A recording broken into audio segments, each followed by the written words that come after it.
यानी ये जो जनरल रूल है इसको आपने कैसे करना है। तो ये सिंपल सिंपल चीज़ें लिखी हुई हैं। अब जैसे इसमें पहला रूल लिखा हुआ है, ये है गालिबन एट द एंड। तो एट द एंड जो है वो हम किसी टाइम या लोकेशन के लिहाज से यूज़ करते हैं, और इन द एंड जो होता है वो हम कोई फाइनली कोई कंक्लूजन जैसा नतीजा निकालते हैं ना, जैसे हम कहते हैं ना in the and he succeed, वो कामयाब होगा, आखिर में वो कामयाब हो गया। इस तरह से आ लॉट ऑफ या लॉट्स ऑफ, ये मैं आपको पहले बता चुका हूँ। एडजेक्टिव के साथ हमने कभी एस या ई एस नहीं यूज़ करना, नीचे एग्जांपल दी हुई हैं। वो कह रहा है कि लाइक के बाद हम प्रोनाउन या नाउन यूज़ कर सकते हैं। ए लाइक के बाद नो ऑब्जेक्ट यानी noun. Specially yes specially, above all उसका मतलब होता है, और दूसरे का मतलब होता है फॉर पार्टिकुलर पर्पस या किसी पर्सन के लिए। इनके साथ कौन सी वर्ब यूज़ होती है वो मैंने आगे बताया हुआ है। गिव अप और गिव इन का क्या मीनिंग है। इस तरह से आप यहाँ पर आ जाएँ। एज और लाइक में क्या डिफरेंस आता है। क्लास और फ्रेज ये तो हम ऑलरेडी पढ़ चुके। सच एज सच दैट में क्या डिफरेंस है। अनटिल और अनलेस में क्या डिफरेंस है। सर्टेन टाइम तक अनटिल होता है और कोई कंडीशन होगी तो वो अनलेस होता है। उसके बाद एक और चीज़ जो है वो है मेड। मेड ऑफ का मतलब होता है फिजिकल कोई की चीज़ जो होती है ना, फिजिकल प्रॉपर्टी जो चेंज ना हो, जैसे chair is made of would. एक और होता है मेड फ्रॉम, ये होता है फिजिकली चेंज हो जाए जिसे, ठीक है ना। जैसे योगर्ट मेड फ्रॉम मिल्क, तो पहले वो सॉलिड था फिर वो लिक्विड हो गया। एक और भी होता है मेड इन। मेड इन होता है कंट्री के अंदर बनना किस चीज़ का। उसके बाद आपको रिज़ल्ट ऑफ अगर आ जाता है तो वो नाउन के तौर पर यूज़ होगा, और उसके बाद कोई वर्ब लगी होनी चाहिए। और रिज़ल्ट फ्राम ये बजाते खुद कोई वर्ब होगा, इसके बाद हमें एक ऑब्जेक्ट चाहिए होगा। इस तरह से टू जो है वो हम नेगेटिव के लिए यूज़ करते हैं, वेरी हम पॉजिटिव के लिए यूज़ करते हैं। इस तरह से वेदर है या इफ़ है, वेदर चॉइस के लिए होता है, इफ़ कंडीशन के लिए होती है। डिस्पाइट ऑल तो ये मैं आपको पढ़ा चुका हूँ ऑलरेडी। बाकी ये राइज जो है ये भी हमने वर्ब के टॉपिक में बड़ी डिटेल से पढ़ा हुआ है। तो इस तरह से आपने ये चीज़ों को याद रखना है। ये एक और भी है, वो भी इसी तरह से है। जैसे स्टिल जो है वो पॉजिटिव होता है। कंटिन्यूटी इन द मिडल, यानी अक्सर ये मिडल के अंदर यूज़ होता है किसी भी सेंटेंस के। और येट नेगेटिव के लिए हम यूज़ करते हैं। कीप का वर्ब आ जाए या केप्ट का आ जाए तो ये हमेशा इसके बाद जो हमने वर्ब लगानी है वो आईएनजी फॉर्म के अंदर लगानी है। यहाँ पे ये भी लिखा हुआ है वर्ब की तीसरी और आईएनजी फॉर्म एडजेक्टिव बन सकते हैं, लेकिन फर्स्ट और सेकंड नहीं। अब यहाँ पे देख सकते हैं जैसे ही इज़ इंटरेस्टिंग मैन, ठीक है sentence. He is interested man, ठीक है sentence. He is interest man. अब देखो ना पहली जो है ना वर्ब वो एडजेक्टिव नहीं बन सकती। इंटरेस्ट मैन तो कोई होती नहीं है, कोई तोकी नहीं बनती इस चीज़ की। इस तरह से हार्ड और हार्डली में क्या फ़र्क है। प्रोविडेंस और प्रोविडेंट में क्या फ़र्क है कि कोई एडजेक्टिव है या क्या चीज़ है। बाय जो है वो हम किसी एजेंट के लिए यूज़ करते हैं, और जो विद होता है वो हम किसी जो है ना वो टूल के लिए यूज़ करते हैं। एजेंट कहते हैं पर्सन को, हम पर्सन के लिए यूज़ करते हैं उसको। यानी अगर एक सेंटेंस में बाय और विद हमने यूज़ करना है तो बाय अगर तो पर्सन का तस्करा है तो हमने बाय का वर्ड यूज़ करना है। और इस तरह से अगर टूल का कोई तस्करा है तो हमने विद यूज़ करना है। एन अदर और अदर में क्या डिफरेंस होता है। फर्दर और फार्दर में क्या डिफरेंस होता है ये हम पढ़ चुके हैं। कैन नॉट हेल्प अगर आ जाए तो उसके बाद हमने वर्ब की आईएनजी फॉर्म लगानी है। कैन नॉट हेल्प अगर बट आ जाता है तो फिर हमने सिर्फ वर्ब की फर्स्ट फॉर्म लगानी है, एस या एस का भी इजाफा नहीं करना। गुड और वेल में क्या फ़र्क होता है। गुड एडजेक्टिव है, वेल एडवर्ब है। इंस्टेड ऑफ और इंस्टेड में क्या फ़र्क है ये हमने पढ़ा है किसके अंदर, सब ऑर्डिनेट कंजंक्शन के अंदर। तो ये आपने इसी तरह से याद रखना है रूल। सराउंडिंग्स एस के साथ अगर आ जाता है तो वो नाउन होगा। सिंपल सराउंडिंग आ जाता है तो वो एडजेक्टिव भी हो सकता है, वर्ब भी हो सकता है। कोवर्ड और कोवर्डली में क्या फ़र्क है। मे बी अगर ये देखो उसके अंदर दरमियान में फासला है तो वो हमारे पास ठीक होगा, ये यानी सवाल या क्वेश्चन हो सकता है। अगर सब्जेक्ट के बाद मे भी आ जाता है तो ये सेंटेंस ही गलत होगा। अगर मे भी इकट्ठे लिखा हुआ है, इनके दरमियान में स्पेस नहीं है, तो ये एक एडवर्ब होगा। इसके बाद हमें कोई ना कोई वर्ब जो है वो लाजमी चाहिए होती है। तो इस तरह से आपने इनको करना। तो कुछ हमारे पास और फिक्स्ड एक्सप्रेशंस है, ये आपको पता होना चाहिए। जैसे द वन आ जाए तो इसके बाद हमने दैट लगाना है। इस तरह से द फर्स्ट आ जाए या लास्ट आ जाए तो भी हम दैट लगाएंगे, ये कम्बिनेशन मिस्टेक से। द फ्यू आ जाए तो भी दैट लगाना है। इस तरह से द के बाद अगर थर्ड डिग्री आ जाती है तो भी हमने दैट लगाना है, ये भी आपको पता होना चाहिए। अच्छा, हमने एक रूल पढ़ा था, अगर हमारे पास डिटर्मिनर में से ईच आ जाए, एवरी आ जाए, नीदर आ जाए, नन आ जाए, तो हम हमेशा आगे जो यानी वर्ब लगा रहे होते हैं वो हमेशा सिंगुलर लगा रहे होते हैं। लेकिन एक रूल आपने याद रखना है, याद इस तरह से रखना है, अगर ये जो हमारे पास नाउन है जो कि यहाँ पे देखो वीमेन आया हुआ है, कोई भी नाउन आ सकता है, अगर तो नाउन हमारे पास ईच से पहले लगा हुआ है तो ये रूल अब अप्लाई नहीं होगा कि हमने हमेशा आगे जाके वर्ब सिंगुलर लगानी है। अब ईच से पहले हमने नाउन को देखना है, अगर वो नाउन सिंगुलर तो आगे वर्ब भी सिंगुलर, नाउन प्लूरल तो वर्ब भी प्लूरल। यहाँ पे आप देख सकते हैं जैसे वीमेन आया तो ईच आया, उसके बाद हमने फिर वाज नहीं लगाया, क्या लगाया है, वर लगाना है, वर लगाया है।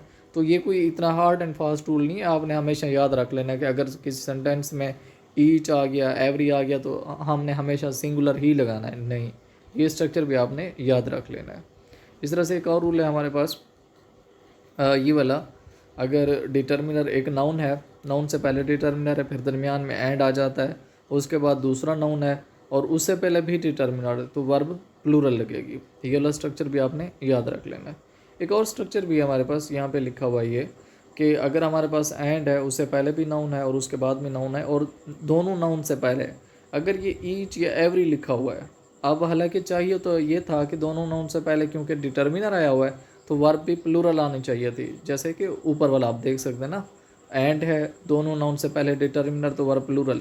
ईच भी हमने पढ़ा था डिटर्मिनर के अंदर, अगर आपको याद होता है, आता है तो क्वांटिफायर में हमने पढ़ा था, तो यहाँ पे भी आना तो वर्ब को प्लूरल चाहिए, लेकिन ये एक्सेप्शन है, यहाँ पे नाउन से पहले, दोनों नाउन से पहले डिटर्मिनर यूज़ हो रहा है, ईच या एवरी ये हमारे पास डिटर्मिनर है, लेकिन आगे वर्ब क्या लगी हुई है, सिंगुलर, तो इसको भी आपने याद रख लेना है।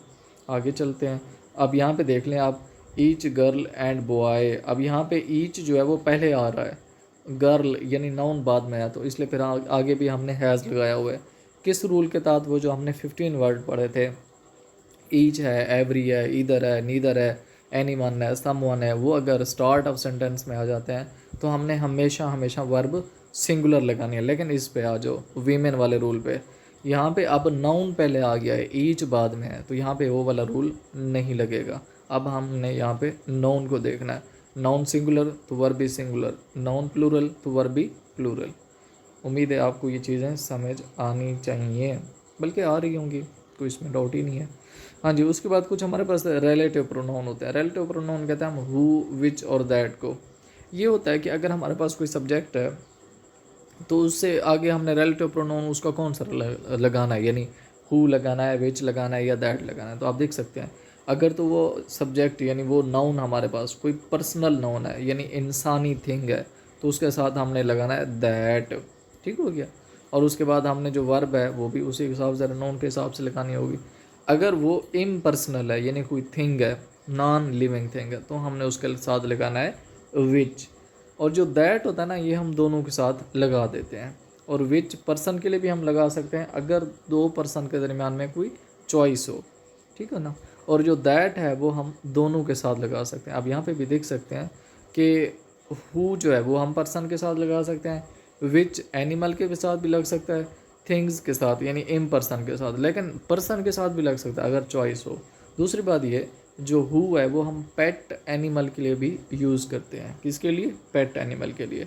ये अभी हमारा लेक्चर 2 होना है जनरल रूल का, उसमें हम मज़ीद चीज़ें भी पढ़ेंगे। तो उसके बाद एक और एग्जांपल है, यहाँ से मैं आपको समझाना चाह रहा हूँ। देखिए यहाँ पे लिखा हुआ है द नंबर ऑफ, उसके बाद आया पीपल, पीपल के बाद देखो रिलेटिव प्रोनाउन आ रहा है। फिलहाल आप रिलेटिव प्रोनाउन देखो, हु या विच। पीपल क्या है हमारे पास, पर्सनल नाउन है ना, तो इसलिए यहाँ पे हमने क्या लगाया, हु। दूसरी बात ये होती है जो मैं आपको समझाना चाह रहा हूँ, वो ये है, इस हु या विच के बाद यानी जो हमने वर्ब लगाना है या हेल्पिंग वर्ब लगाना है, तो याद रख लीजिएगा, इससे पहले जो हमारे पास नाउन होगा यानी जो कि यहाँ पे क्या है, पीपल। अगर ये वाला नाउन सिंगुलर है तो हु या विच के बाद जो हमने वर्ब लगानी है वो भी सिंगुलर होगी। अगर ये प्लूरल है तो वो भी प्लूरल होगी। यानी हमेशा हमने इससे पहले वाले नाउन को देखना है, वो सिंगुलर तो वर्ब भी सिंगुलर, प्लूरल है तो वर्ब भी प्लूरल। तो इसलिए यहाँ पे पीपल था तो आगे हमने क्या लगाया हुआ है, और। अच्छा यहाँ पे आ जाए, born every year is are. अब यहाँ पे जो हमने इज आर लगाया ना, वो द नंबर ऑफ की वजह से लगाया। हमें पता है आर नंबर ऑफ आ जाए तो हमने वर्ब प्लूरल लगाना है, या हेल्पिंग वर्ब द नंबर आ जाता है तो सिंगुलर। अच्छा देन द नंबर ऑफ, अब यहाँ पे भी द नंबर ऑफ आया हुआ है, आ गया पीपल। तो यहाँ जहाँ भी जब दो रूल होते हैं तो हमें किसी एक रूल को प्रायोरिटी देनी होती है। तो अगर ये दा नंबर, आ नंबर और उसके बाद रिलेटिव प्रोनाउन वाला रूल आ जाए तो हमने रिलेटिव प्रोनाउन वाले रूल को प्रियोरिटी देनी है। अब यहाँ पे देखें अगेन हमारे पास क्या था, पीपल, उसके बाद लिखा हुआ है हु या विच, तो पीपल के साथ हमने हु चूज़ किया। अब आगे हम वर्ब सिंगुलर लगाएंगे या प्लूरल, प्लूरल वर्ब लगाएंगे, क्योंकि हमारे पास पीछे पीपल जो है यानी जो नाउन है वो प्लूरल है, तो इसलिए हमने डाई लगाया। अब ये डाइज एस वाला ये वाला वर्ब प्लूरल नहीं है, यही मैंने उस दिन भी आपको समझाई थी कि जब मेन वर्ब के साथ यानी बेस फॉर्म ऑफ वर्ब या ओरिजिनल वर्ब के साथ हम एस या ई एस लगाते हैं तो वो वर्ब सिंगुलर बन जाती है। तो इसलिए यहाँ पे जो प्लूरल वर्ब है वो डाई है, यानी ओरिजिनल वर्ब जो है वो प्लूरल वर्ब है, क्योंकि हमारे पास जो नाउन है पीपल ये हमारे पास एक प्लूरल नाउन है, इसलिए यहाँ पे हमने हु को भी चूज़ किया। इस तरह से हु आ जाए, विच आ जाए, दैट आ जाए इस यानी कैटेगरी में, इससे पहले वाले हमने सब्जेक्ट यानी नाउन को देखना है, अगर वो सिंगुलर तो वर्ब भी सिंगुलर, वो प्लूरल तो वर्ब भी प्लूरल। ये वाला रूल हमने सब्जेक्ट वर्ब एग्रीमेंट में मिस किया था, इसलिए यहाँ पे मैं इसको थोड़ा डिटेल में समझा रहा हूँ आपको। आगे चलते हैं। सेंटेंस कंप्लीशन का मैं थोड़ा सा आपको आइडिया दे दूं, क्योंकि एक दो एमसीक्यूज आते हैं इससे रिलेटेड, ये वाला टॉपिक भी हमने पढ़ना है अपने जनरल रूल्स के अंदर। सेंटेंस कंप्लीशन बेसिकली 3 तरह की होती है, एक होती है लॉजिक बेस वाले क्वेश्चन, एक होते हैं वोकैब बेस और एक होता है ग्रामर बेस। ग्रामर बेस अभी जो हम पढ़ रहे हैं सारे, और लॉजिक बेस वो मैं आपको अभी थोड़ा सा बता देता हूँ, बाकी जो वोकैब बेस है वो हमने बाद में करनी है। अब ये देखें उसके अंदर कुछ चीज़ें ऐसे होते हैं हमारे पास, कुछ आई कैचर होते हैं। आप अक्सर देखते हैं जब आप एक एमसीक्यूज़ को सॉल्व कर रहे होते हैं तो आपका दिमाग ऐसे फट से कोई ऑप्शन पिक कर लेता है और 2 सेकंड के बाद आपको पता चलता है ये तो मैंने गलत ऑप्शन पिक किया हुआ है, तो वो क्या होता है, वो आई कैचर होता है। तो आई कैचर से आप लाजमी बचा करें। कैसे, एग्जाम्पल देखते हैं, जैसे Louis Pasteur was a true dash for he showed his devotion for his nation. अब लुइस पास्चर आपको पता है, ठीक है ना, कि वो क्या था, वो एक साइंटिस्ट था, तो आपने सीधा सीधा ऑप्शन क्या लगा देना है कि वो साइंटिस्ट था, बात ही ख़त्म। अच्छा, फिर आपको ये भी पता था कि वो बैक्टीरियोलॉजिस्ट था, यानी बैक्टीरिया के ऊपर वो वर्क करता था, आप ये वाला भी ऑप्शन लगा सकते हैं। अच्छा, ह्यूमनिस्ट तो चलो इतना नहीं आता, लेकिन बीटा और डेल्टा देखें कितने आई कैचर हैं, आपने दूसरा कोई ऑप्शन देखना ही नहीं है। आपके जहन में लुइस पास्चर आया तो आप सिंपल या तो साइंटिस्ट पे लगाएंगे या बैक्टीरियोलॉजिस्ट पे, लेकिन यहाँ पे क्या लिखा हुआ है, कुछ कीवर्ड हैं, आपको वो देखने होंगे। आपने पहले पूरा एक सेंटेंस पढ़ना है, पागल नहीं हो जाना बस जैसे लुइस पास्चर का नाम है सीधा सेंटेंस लगा दिया, नहीं। किसी भी सेंटेंस को, किसी भी क्वेश्चन को जब आपने सॉल्व करना है अपने एंट्री टेस्ट के अंदर या किसी भी एकेडमी के अंदर बैठकर, तो आपने पूरी पहले इबारत लाजमी पढ़नी है, एक बार भी नहीं 2 बार पढ़नी है, और 2 बार पढ़ने में 10 सेकंड लगेंगे बस आपके पास। और उसके बाद क्योंकि तब तक आपको समझ आ चुकी होगी वो इबारत, और आपके पास 30 सेकंड होंगे जवाब को चूज़ करने में, 31 सेकंड बल्कि, तो 31 सेकंड में आप इजीली चूज़ कर सकते हो। 3 से 4 सेकंड तो आपको फिल करने में लगते हैं, मतलब आपके पास तकरीबन 25 सेकंड है जवाब को चूज़ करने में, और जवाब इजीली आप चूज़ कर सकते हैं, ठीक है ना। यहाँ पे देखिए हमारे पास कीवर्ड क्या है, for he showed his devotion for, ये देखो ये था हमारे पास कीवर्ड, उसकी डिवोशन थी फॉर हिज नेशन। अब यहाँ से पता चलता है वो क्या था, वो पेट्रियट था, लेकिन यहाँ पे तुम तो लगा चुके होगे वो साइंटिस्ट था, तो ये एमसीक्यूज़ आपका गलत हुआ। इस तरह से एमसीक्यूज़ आपके गलत होते हैं। तो इनको ये इस चीज़ को हम कहते हैं आई कैचर, यानी वो चीज़ हमने बार बार रट्टे लगाए होते हैं, पढ़ी होती है, लेकिन यहाँ पे सवाल मुख्तलिफ होता है, जो हमने पढ़ा होता है वैसा नहीं होता, इसलिए वो हमारे पास यानी एक आई कैचर बन जाता है, जिसे कहते हैं ना आंखों का धोखा। एक होता है दिल का धोखा और एक होता है आंखों का धोखा। बहरहाल धोखा तो दस्तूर है। आगे चलते हैं जी। उसके बाद हमारे पास एक्सक्लूडिंग द ऑप्शन, ठीक है ना। इसमें जो है एक्सक्लूडिंग द ऑप्शन का मतलब ये होता है एक्सक्लूड करना किसी को। अगर सपोज़ 4 एमसीक्यूज़ आए यानी ऑप्शन आए हुए हैं और हमें एक भी नहीं आता, यानी हमें नहीं पता कि इनमें से कौन सा ठीक है, तो उसका फिर तरीक़ाकार ये होता है कि जो चीज़ आपको लगती है कि यार ये वाला तो बिल्कुल भी नहीं बन सकता, सपोज़ हम बात करें मेडिसन के ऊपर, 4 ऑप्शन दिए हुए हैं, एक चौथा ऑप्शन जो है ना वो कोई ब्यूटी से रिलेटेड है, यानी यूँ समझ लें किसी और चीज़ से रिलेटेड है, जैसे एग्रीकल्चर से रिलेटेड है एक ऑप्शन, तो आपको इतना तो अब श्योर हो गया ना यार ये वाला एग्रीकल्चर वाला इसका तो लेना देना नहीं है इससे, यानी इसको तो हटा दो। तो इसको कहते हैं हम एक्सक्लूडिंग, यानी वो वाले ऑप्शन आप हटाते चले जाओ जो आपको लगते हो कि यार इसका तो बिल्कुल भी लेना देना नहीं हो सकता इस चीज़ से। तो जो फिर जो बाकी बचते हैं वो ऑलमोस्ट 2 ऑप्शन बचते हैं। फिर आपके पास 50% चांस होता है कि एमसीक्यूज़ आपका ठीक भी हो सकता है, गलत भी हो सकता है। तो ये उसने वैसे एग्जांपल दी हुई है, मैं आपको पहले पढ़ा चुका हूँ। पॉजिटिव वर्ब गेट के बाद अगर थिंग आ जाता है तो वर्ब की थर्ड फॉर्म लगानी है, और गेट के बाद अगर पर्सन है तो टू प्लस वर्ब की फर्स्ट फॉर्म है। और इस तरह से हैव आ जाए, मैंने यहाँ पे आपको 2 और चीज़ें भी लिखवाई थी, हैड और हैज़। इनके बाद अगर थिंग आ जाते तो वर्ब की थर्ड फॉर्म है, अगर पर्सन आ जाता है तो वर्ब की फर्स्ट फॉर्म। एस या ये एस का इजाफा भूल कर भी मत कीजिएगा। अच्छा, एडवर्ब की हम बात कर रहे थे। एडवर्ब में हमारे पास ना कुछ यानी सीरीज़ होते हैं, कुछ सीक्वेंस होती हैं। अगर के जैसे हमने एडजेक्टिव के अंदर पढ़ा था कि उसका ऑर्डर किस तरह से होगा, एडवर्ब का भी इस तरह से कुछ ऑर्डर होता है। यानी अगर 4 या 5 एडवर्ब एक साथ हो गए हैं तो कौन से वाले को हमने पहले रखना है और कौन से वाले को बाद में रखना है। तो उसमें आप ये देख लें, अगर एडवर्ब ऑफ मैनर है, प्लेस है, टाइम है, तो उनको हमने इस तरह से कैटेगरी करनी है, पहले मैनर आएगा, फिर प्लेस, फिर टाइम आएगा। आप ये एग्जाम्पल भी साथ में खुद पढ़ लीजिएगा।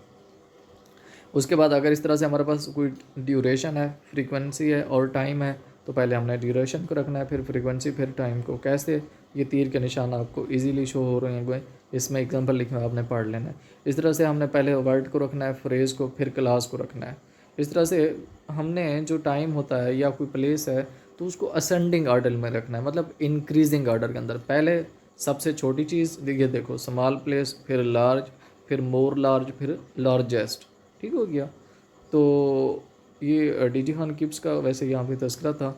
तो बहरहाल आपने इसको जो है वो असेंडिंग ऑर्डर के अंदर रखना है। तो ये हमने 3 जो है ना वो पढ़े ऑर्डर एडवर्ब के हिसाब से, कि अगर इस तरह से 3-4 एडवर्ब एक साथ आ जाते हैं तो हमने उनको कैसे रिप्लेस करना है। जो मैं आपको वहाँ पे बता रहा था स्पेशली और स्पेशली इन दोनों का क्या मतलब होता है। तो यहाँ पे आपने ये वाला रूल याद रख लेना, ये अक्सर यूज़ होता है बहुत ज़्यादा स्पॉट द एरर में। स्पेशली के बाद अगर ईडी फॉर्म यानी थर्ड फॉर्म यूज़ हो रही है तो वो सेंटेंस ठीक होगा, वरना गलत होगा। और स्पेशली के बाद नाउन या कोई प्रेपोजिशन लाजमी होनी चाहिए, अगर वो नहीं है तो भी वो सेंटेंस गलत होगा। तो ये आपने रूल याद रख लेना है। बाकी मैं एडजेक्टिव में आपको ये बता चुका हूँ, मच आ जाए, फॉर आ जाए, सेल्डम है, एनी है, और इसके साथ साथ हमारे पास जो है ना आ लिटल है, आ बिट है, ये लिखा हुआ है आ बिट। तो इनके साथ हमने second degree of adjective use करनी है। आप देख भी सकते हैं, जैसे यहाँ पे मच आया तो हमने बेटर लगाया, यहाँ पे आ लिटल आया तो हमने जो है ना वो लाउडर लगाया। अब देखो ना, ये कोई आसमान से चीज़ें नहीं होते रही, यही होते हैं उस सेंटेंस में यूज़ हो रही होते हैं, आपको रूल ही नहीं पता होता। अब वहाँ पे लिखा है he was speaking a little, आगे लिखा हो लाउड या लाउडर। अब जब आपने पता ही नहीं है कि आ लिटल के बाद हमने कौन सा लगाना है, तो आपको कहाँ से आएगा वो रूल। तो ये चीज़ें छोटी छोटी आपको याद करनी पड़ेंगी, तभी आएंगी, बाकी कोई ऊपर से नहीं उतरनी। ऑर्डर ऑफ एडजेक्टिव मैंने अगेन यहाँ पे डाल दिया क्योंकि थोड़ा सा ये इंपॉर्टेंट था कि पहले हम डिटर्मिनर लगाते हैं, फिर हम कोई ओपिनियन देते हैं अपने, जैसे कोई चीज़ ब्यूटीफुल है या इंटेलिजेंट है, फिर हम साइज़ उसका बताते हैं, लार्ज है, शार्ट है, उसकी फ़िज़िकल अपीयरेंस कि वो फीबल है, हेल्दी है, फिर उसकी शेप कैसे है, कॉनिकल है, राउंड है, उसकी एज कितनी है, फिर उसका कलर कैसा है, ठीक है ना, ब्लैक है, वाइट है, एज में जैसे कोई यंग है, ओल्ड है, न्यू है, इस तरह से, फ्रेश है, वो कैसा है, ओरिजिन क्या है उसका, इंडियन है, अमेरिकन है, पाकिस्तानी है, फिर मटेरियल में गोल्ड का है, सिल्वर का है, इंसान नहीं कोई चीज़, टाइप में उसकी कि वो किस तरह का हो जाता है, वुडन है, कोई गोल्डन टाइप है या कोई और टाइप है, फिर उसका जो पर्पस क्या है, वेडिंग यहाँ पे लिखा हुआ है, खैर मेरा तो नहीं है अभी। और आगे चलते हैं, हमारे पास ये आपने स्ट्रक्चर ये नहीं याद कर लेना है। बहरहाल ये मैं आपको बता रहा था जो हमने पहले भी पढ़ा, नम्स 2020 के अंदर ये वाला क्वेश्चन आया हुआ था। इसी तरह से हमारे पास एक और क्वेश्चन है जो कि बहुत ज़्यादा यूज़ होता है, वो ये है कि हमने ये यानी हमारे पास पहले कोई न्यूमेरियल होता है, न्यूमेरियल के बाद नाउन होता है, नाउन के बाद कोई एडजेक्टिव लगा होता है, तो हमने इनकी तरतीब किस तरह से रखनी है, ये आप देख सकते हैं इजीली। 35 अगर उसके बाद ईयर्स लिखा हुआ है तो आगे सिर्फ हमने ओल्ड लगाना है। 35 के साथ जो है वो ईयर, अगर ओल्ड के बाद अगर मैन आ जाता तो फिर हमने ईयर के साथ एस नहीं लगाना। और अगर इन से 35 से पहले कोई प्रेपोजिशन यूज़ हो जाती है, जैसे ऑफ है या अबव है, तो आगे फिर ना ईयर्स लगाना है, ना ही यानी ओल्ड लगाना है, तो ना ही मैन लगाना है। तो ये इसी तरह से स्ट्रक्चर यूज़ होते हैं, बिल्कुल एग्जैक्टली। तो ये आपको याद होगा तो आप आगे पहचान कर पाओगे। और लास्ट वन हमारे पास वो ये है कि अगर हमने ये अभी पढ़ा था, ऑल वैसे हम कहते हैं ये नहीं, प्लूरल होता है। जैसे ऑल आ जाए पीपल, तो वो वर्ब क्या हो गया हमारे पास आगे प्लूरल। अगर ऑल के बाद लफ्ज़ लिखा है एवरीथिंग, तो यहाँ पे वो वाला रूल भी ख़त्म हो जाएगा। हालांकि आपके जहन में यही आ रहा होगा कि यहाँ पे तो आल लिखा हुआ है, आल तो मतलब बहुत ज़्यादा होते हैं, यानी इसके साथ तो वर्ब प्लूरल आनी चाहिए। नहीं, अगर आल के बाद लफ्ज़ एवरीथिंग आ जाता है तो वो वाला रूल ख़त्म हो जाता है और उसके बाद हमें फिर वर्ब सिंगुलर लगानी पड़ती है।